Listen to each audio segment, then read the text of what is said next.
What does Laurel versus Yanni have to do with church media? Absolutely nothing. That's why today we're not talking about that. We're talking about the current tech happening this summer. Does it apply to your church? Do you need to think about it? Do you need to ignore it? That's what we're talking about today on Church Media Guys.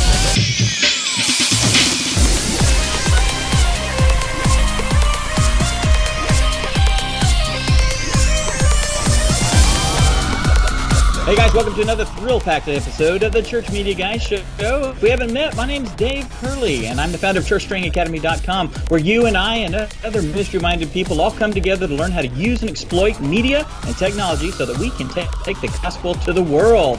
With me, as always, actually hosting the show today, is my cohort, Justin Nava. Good morning, my brother. How are you, sir? What's going on, Dave? What's going on, everyone watching in the chat and watching live and listening to the podcast or wherever you might find this most awesome show? Today, if you're in the live chat, you know exactly what just happened. Lots of crazy stuff. I think an update installed and my mic stopped working. So you may notice I sound a little different because I'm actually using the built-in microphone for my computer.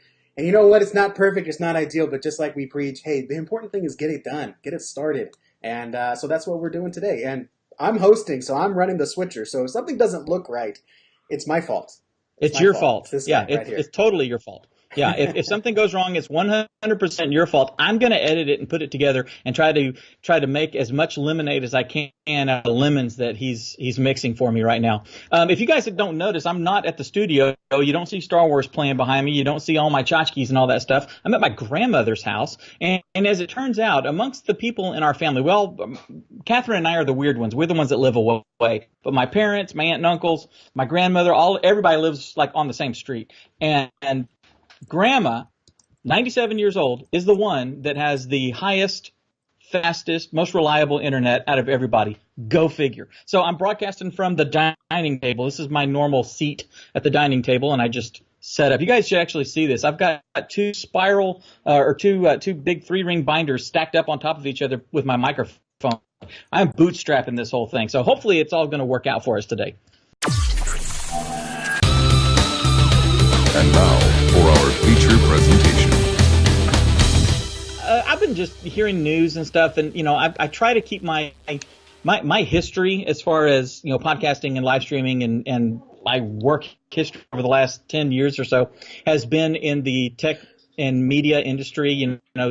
Keeping my ear to the ground on tech news and gadget news and all this kind of stuff. And now that I'm in the church media space, I find myself like, what's going on out there? I'm not doing daily updates. I'm not doing a daily show about gadgets and news and technology and stuff, but I'm hearing things and things that are specific to what I'm doing. And, it's like I feel a little left out. So I was doing some research this week and just trying to gather up a few things that that I've been hearing about and wanted to share with our audience. So that's what we're going to go over today. It's just some of the stuff that's been happening this summer with Facebook, YouTube, Amazon, etc. Before we do that, though, Justin, I got to show you something.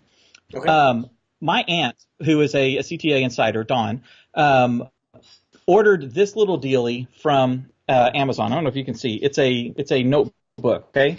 It is a spiral notebook, and it comes with a pen, and it comes with 60 pages. Half of the pages are lined. The other half of the pages are not lined.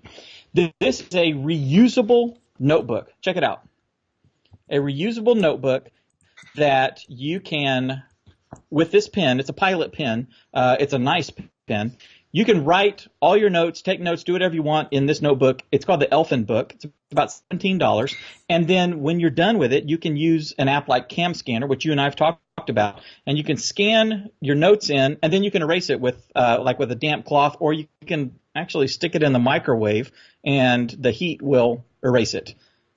I'm not kidding. You can stick this thing in the microwave, erase it, and move on and start doing things. It's a really cool tool that I got really excited about, and I just had to share it like right now. I know it's my gadget.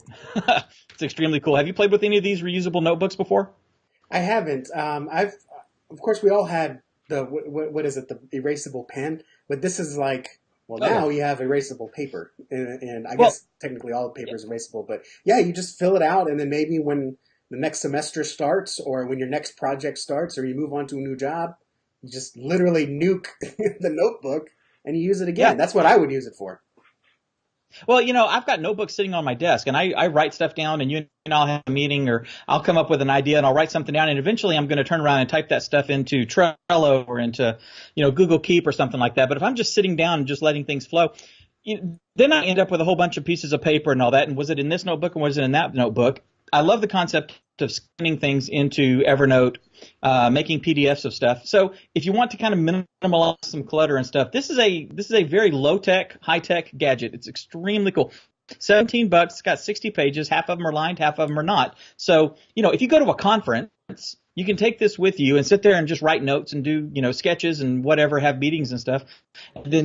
And then you can just use Cam Scanner. We did a tutorial on that. Just use Cam Scanner, scan all these pages in. You got your PDF, stick this thing in the microwave, zap it, let it erase, and you're ready to start again. And you don't have all the paper clutter and all that sort of stuff. And, it's cool. So we'll put a link in the notes for this episode. That's just a bonus for you guys. Some cool news. Facebook has their F8 conference, and YouTube has VidCon, and Google has whatever Google has, and everybody's got these conferences where they make all these announcements. Justin, we talked earlier about Instagram TV, IGTV. One of the things that Facebook announced at F8 earlier this summer was that the ability to video chat using the direct message feature in Instagram. Have you played with that? I have not. I don't direct video chat with many people, and when I do, it's usually FaceTime. Right, exactly. We've in our group, in our insiders group, and in our media hacks group, and with some other friends and stuff, we've talked about Snapchat, and is it something that we need to be promoting with our youth and all that? They're on there. Snapchat, originally being a do it and forget it kind of social platform where people were sending nudie pictures and all this kind of junk. And earlier this year, they were like, hey, here's our porn channels we want you to see.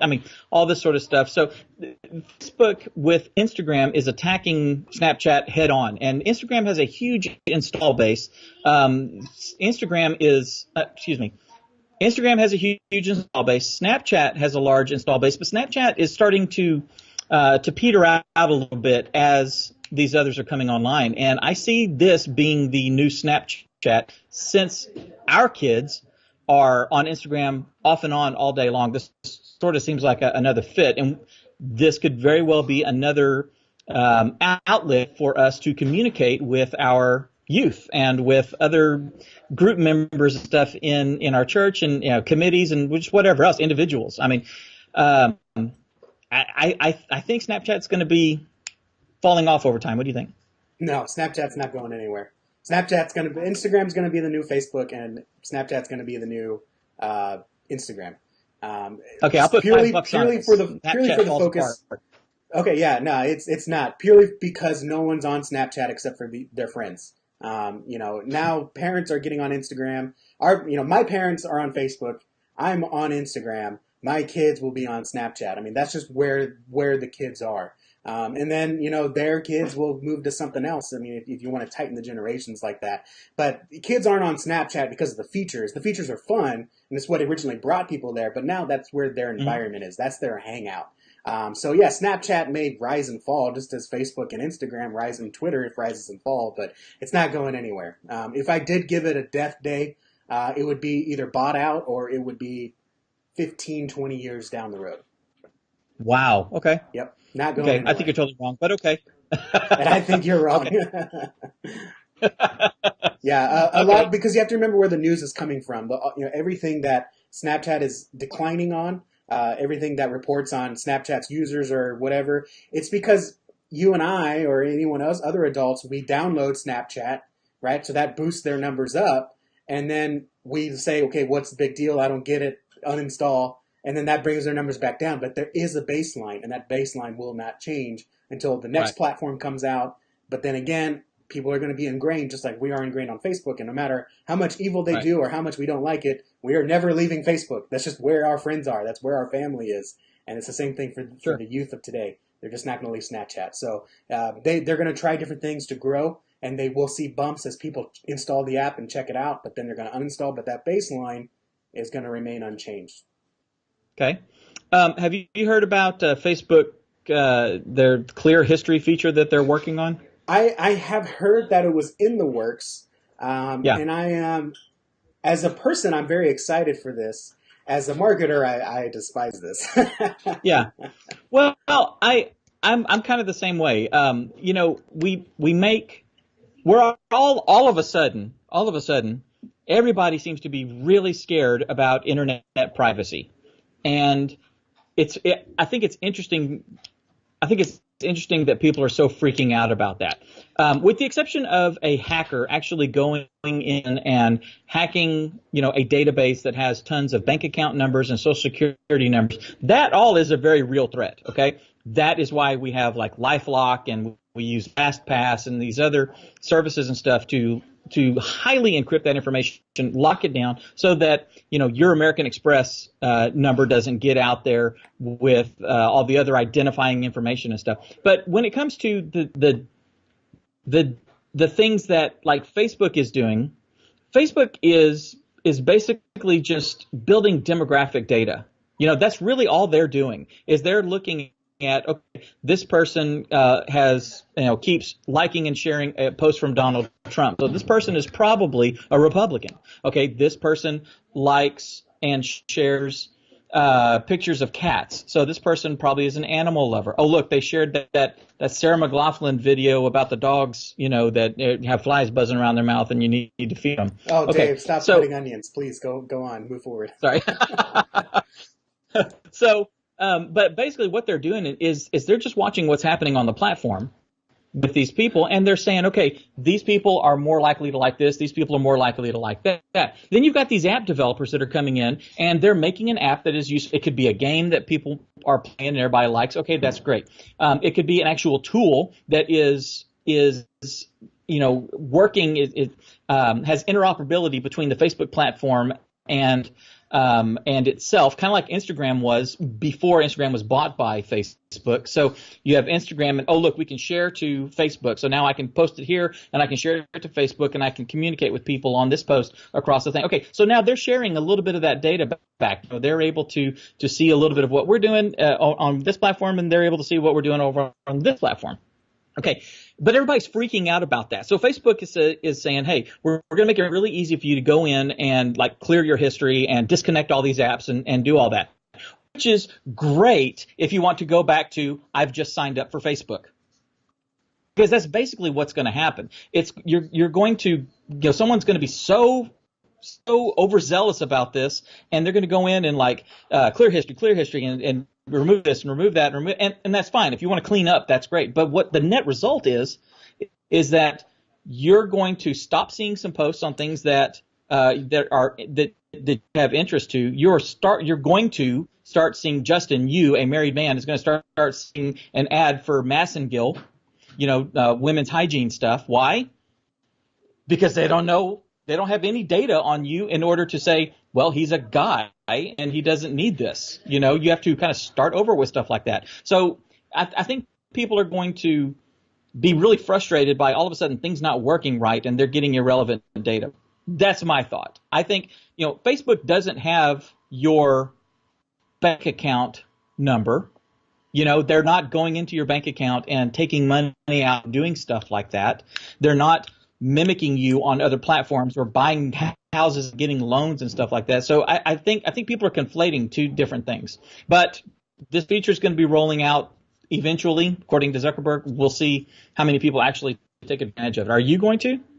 I may try it. So it clears all history, or can I just clear, like, I interacted with this app, I'd like to clear my association with that app, so I stop being in the app's demographic. What I grabbed out of the article I read, which will allow users to see information about apps and websites that they have interacted with and clear them from their accounts. Users will even have the ability to be able to turn off the ability to store that information going forward. So if you are looking for a less customized experience, if you're looking for irrelevant information to be presented to you, then this is what you're looking for. Yeah. And so here's the thing is, it's a double-edged sword. Absolutely.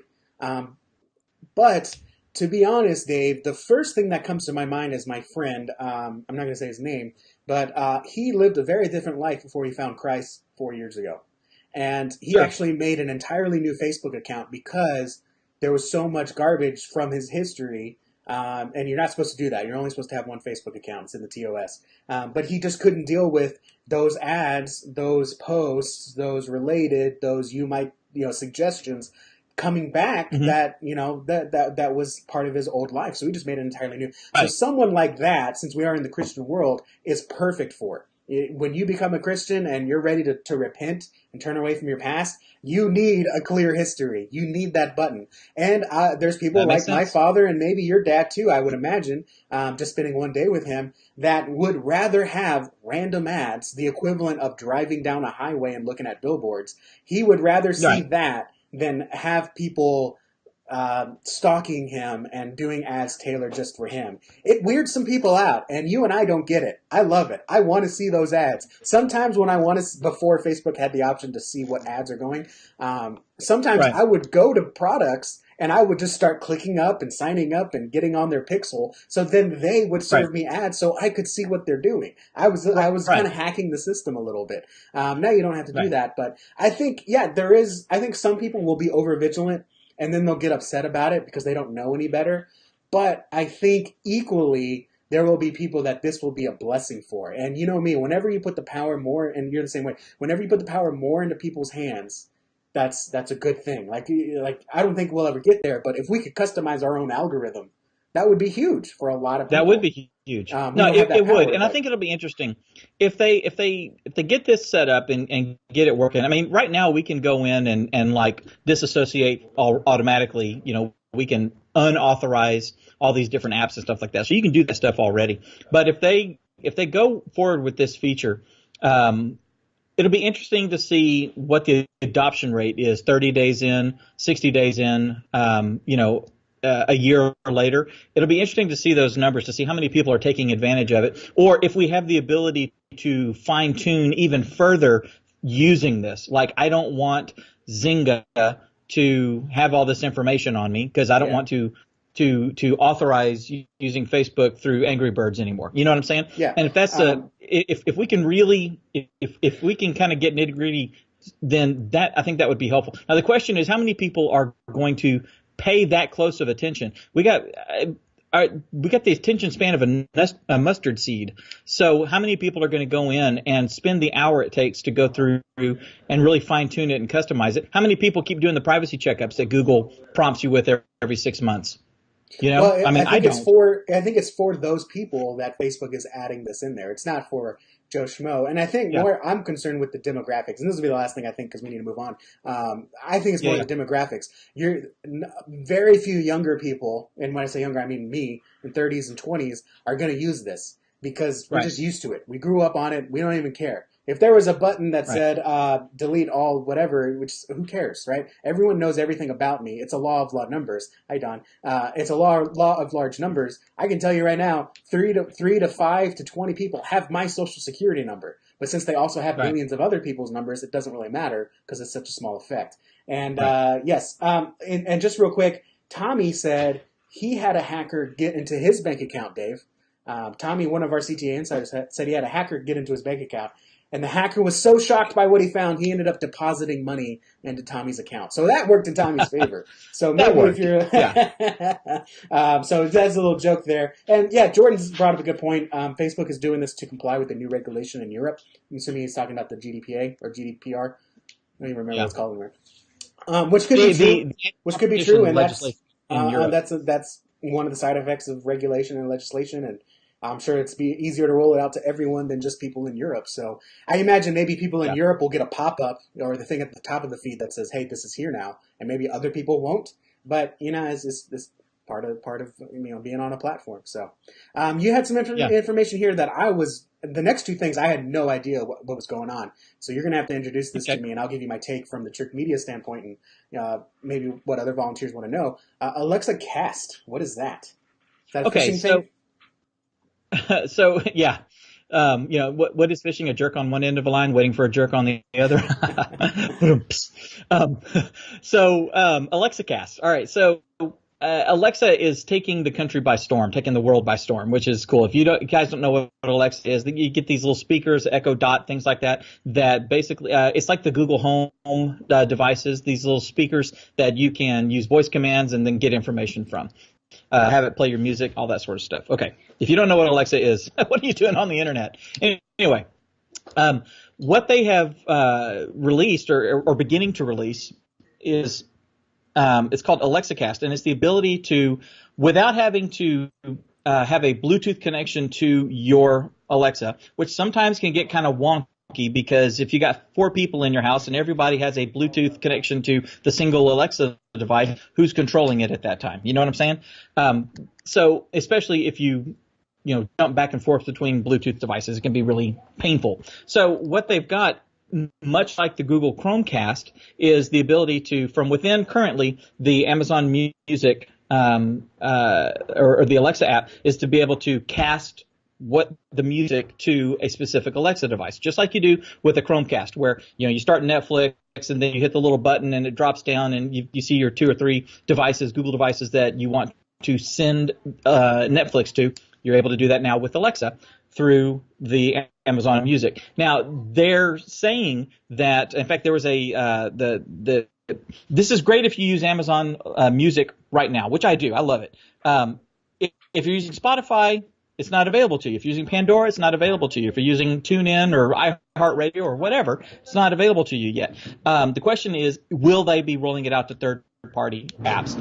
It's supposedly they're going to. It would stand to reason if they want wide adoption that they would, okay, or that we would be able to, write a skill or something that plugs them in, or the skill authors will be able to do it or something. But there was a quote from them that says, "We'll continue to improve this feature and expand support over time," a company spokesman said. So remains to be seen whether they do that or not. But I think it'd be really cool, and I think one of the big, I guess the big implication is that for us as content creators, the church as content creators, and us as consumers, makes it just that much easier to consume or to push the content that we want.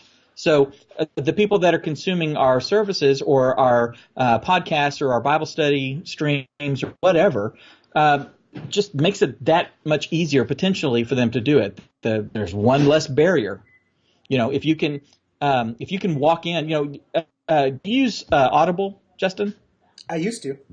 Okay, so with the Audible app, and because it's owned by Amazon and stuff, you can be out jogging, listening to your audiobook, and if you have an Alexa, you can come home and say, "Alexa, continue your book," and boop, it just picks up and keeps going. To be able to do something like that with other types of content, I think is great, especially when you take a look at their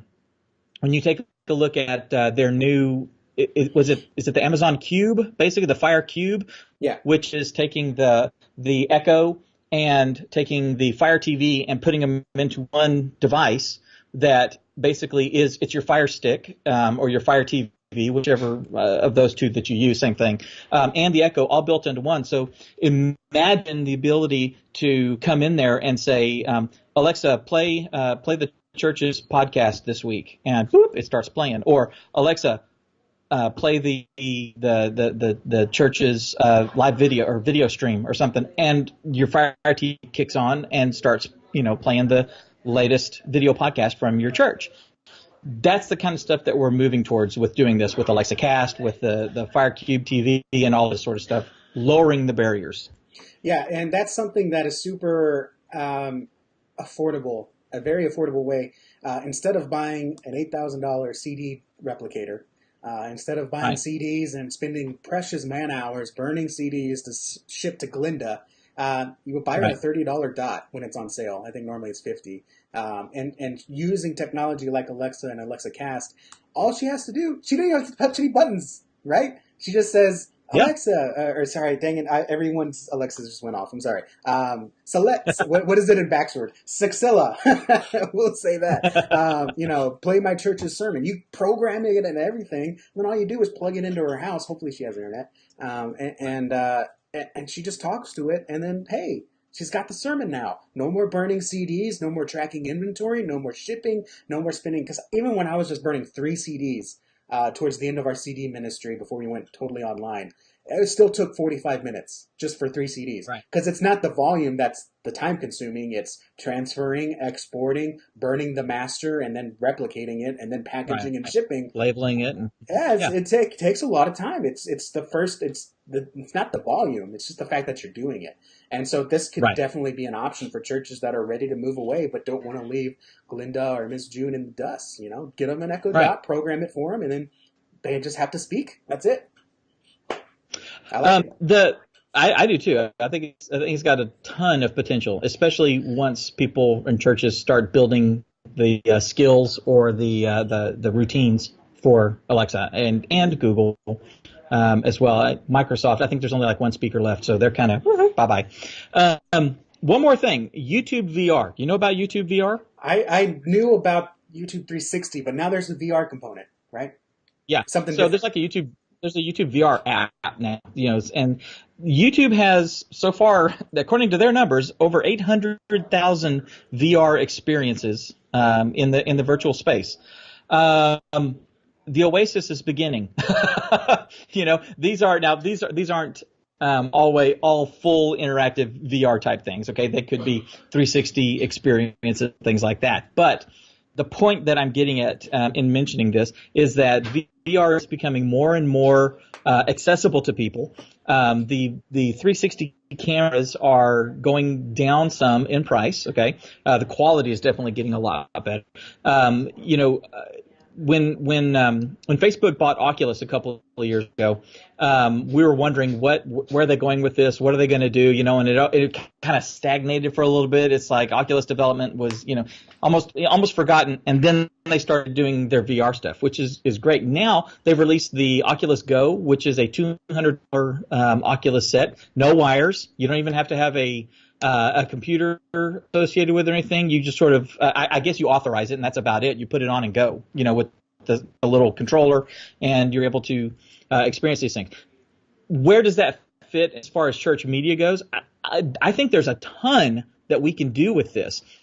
I've been saying, and we haven't done it at our church yet. We're actually kind of rebuilding our media ministry right now. I was asked to put together a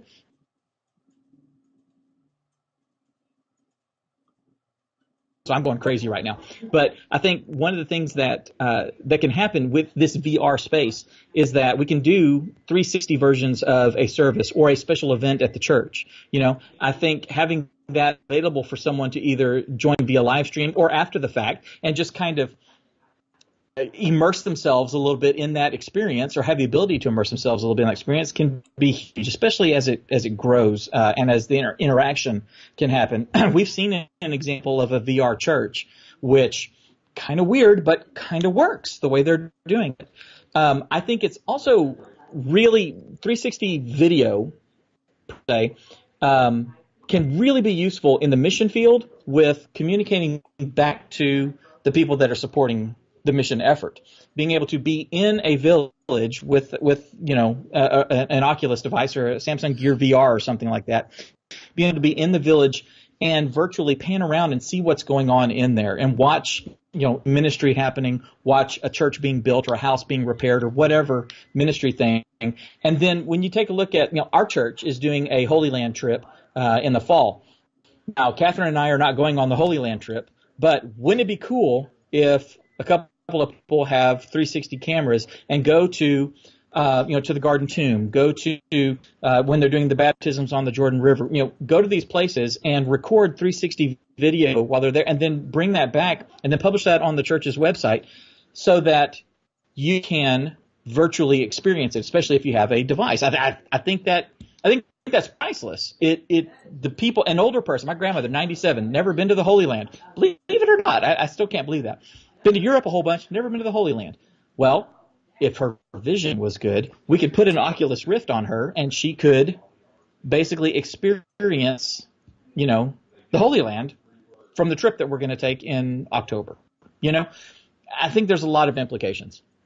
Yeah, it just comes down to it's another terrain that we can explore. It's another what is the Star Trek thing? Another frontier. Frontier, right? It's another frontier that we can go into, and for me right now, the first thing that comes to mind is, as a web designer, the big thing started with church websites in 2012 was a plan a visit page. So we built a page just for people to figure out how to, where to park and all that. Well, now they can actually sit in their sanctuary. They can sit in a service to preview it and say, here's what the band looks like. Here's what the people look like. Here's what the guy that's going to sit next to you, if you sit here, looks like. Here's, walk around our kids area. You'll see how spacious it is. You'll see kids playing. You'll see. Yes. It's just, again, removing a barrier of, I don't know what's going on. I don't know what to expect. Therefore, I will not make a visit. They can see all that. And like you said, as the Oculus Go and Samsung Gear get lower in price, it's going to become a household item and not be so cost prohibitive like a video game console that's $400, $500. Everyone's going to have one of these. Everyone has a smartphone now because they are cheaper now. I mean, you can get a smartphone for $100, $200. So when everyone has one, that's when it needs to be on our radar. And, for me, too, it comes to be being part of the discussion. So what's going to get more people watching your church VR videos? Is it going to be when you're one of the first ones there and people say, hey, did you see this church video? Come look at this. Put this on. Here, watch. Or is it going to be in 10 years when it's like, hey, guys, we got church VR. And people are like, yeah, so does McDonald's down the road, or here's this. Right, and what's the big deal? I've seen it once. No, you want to be at the front because that's when people talk about you. That's when people will give you their attention freely because you're doing something that very few others are doing now. Nowadays, if you go, hey, guys, we're on Facebook now, finally, but I've already liked everyone I'm ever going to like on Facebook. But, if you go somewhere that's new, and you become a talking point, you become a discussion point. The news wants to talk about you because you're the first church in town to do it. So don't put it off too long. Some people may think VR, that's down the road. It's not here yet. That's true. As more and more people adopt it, you want to be towards the front of that line. Yeah, it is here. I mean, there's 800,000 experiences right now in YouTube VR. 800,000. That's a lot. It is. That's almost a million. Okay, that's almost a million videos or games or what have you, virtual reality experiences that you can go and partake in. So it's not a flash in the pan. This is next. So Dave, okay, but let me ask you this. So when I say it's down the road, I'm not saying it's 5 to 10 years down the road. But what I'm saying is that's still 1/3 of 1% of America. Experiences. So I'm not saying, hey, you got $10,000 right now, go invest in VR. I'm not saying never do it, but I'm saying for 2018, I think we're still a little too small for that investment. Possibly next year. But the planning starts now. The strategy of how are we going to use that starts now. Because that does take a few months. That does take a year to start being intentional and looking at what are other people doing. What could we do? And then when the time comes, that purchase just becomes easier. Right. And you can already start taking advantage of this little tidal wave that is beginning just by going, like you were talking about, the virtual experience of say the children's ministry or something, going in there and doing a nice panoramic 360 panorama and then loading that up. Okay, that's not a video. It's not a walkthrough. It's not anything like that, but it's a start. So there you go. Here, instead of taking a picture from this angle and a picture from this angle and a picture from that angle and doing stuff, go ahead and just immerse them in the experience. Let them see what it's like in there, get an idea. The next thing is to spend $250 on a little 360, pen camera or something. There you go. So it's an inexpensive way to get your feet wet and start seeing what you can do with it. And the early adopters, the ones that like in the church space that are doing this, they're the ones that are going to be setting the trends. They're the ones that will be figuring things out and do that. You can be doing that, and now people can look at you and say, look how they've done it, and then they can take it and move it to the next level. And I mean, why not? It's happening, so might as well get going if you can. So this may have to turn into another episode here, but Tommy asked a very good question. Will the church as a building become irrelevant with VR in the future? Yes and no. That is the short answer, and we will do a discussion. We'll do a show on our thoughts on that. Okay. But I think yes and no. Okay. I think that's a fair point. I would flat out say no. I would say yes, it will happen. Churches will form online, and VR specifically. But I would say no, that's not what should happen. And we can talk more about that later. We might have a civil war on our hands. So very cool. So that is what's going on this summer in church media. So this actually worked, and I'm going to be signing off here from Grandma's dining table. Guys, take everything that you've been learning here. Take all the information we have. Take everything you learn from courses and everything else, and go out there and change lives.